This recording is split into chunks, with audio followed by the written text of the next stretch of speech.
real. Yo, wait. Just rep that Wash Heights indictment because nobody read that. I didn't hear nobody say Wash Heights. Wash Heights indictment, please. I was going to Thank you. Shout out. That's where we at.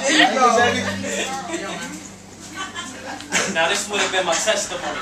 It kind of is, but back then it would have counted more. See, I was walking alone, kind of break outside. Still I'm all on the phone.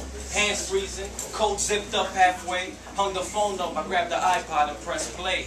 But that was mistake one in an instant. I should have heard the scuffling in the distance. Should have heard the screams, the car dents, the glass shattering on the floor. The rip of your jeans, I should have. But I didn't. I kept on walking, it's hard to admit it. Raindrops falling and hitting the top of my fitted. Had no umbrella, so I told the cops it bothered my vision.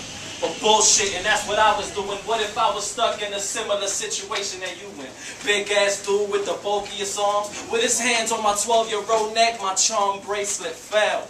It's laying in a puddle. Daddy's little girl. Daddy, I'm in trouble. Daddy, I'm scared. Please don't let him take me from you. Daddy, I'm weak. I think I'll just go to sleep.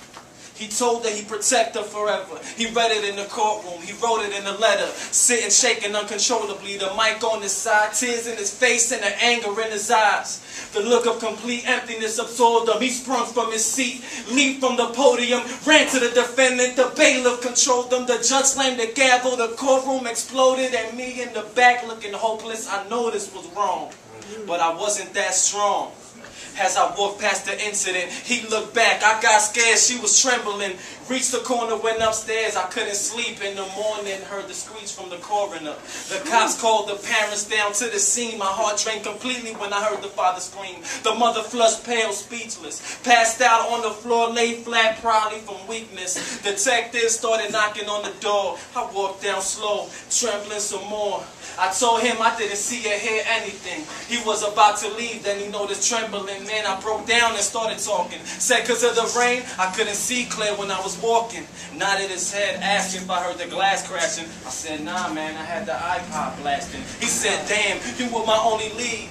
Shaking his head as he started to leave, I released a slight sigh, bitter sound of relief. Heard the sound of him weep, a little girl in the sheets. That's all I can picture in the courtroom as the father flipped out with his fist up. Jury had ended, reaching their seats. The courtroom was silent. The judge starts to speak. Have you reached the verdict? The courtroom listens. Not guilty. Lack of a witness. The courtroom explodes. The father flips the table. He would have ripped apart his whole face if he was able. Defendant started smiling. I started crying. Left the courtroom running home like I was flying. Ran through the door. Left it wide open. Chucked a cup of Black Label Newport. I'm smoking. I opened my notebook. I ripped out a sheet. Grabbed a pen from my desk and some pills for my sleep. Drank the bottle as I started scribbling my last will and testament and my confession. I'm sorry.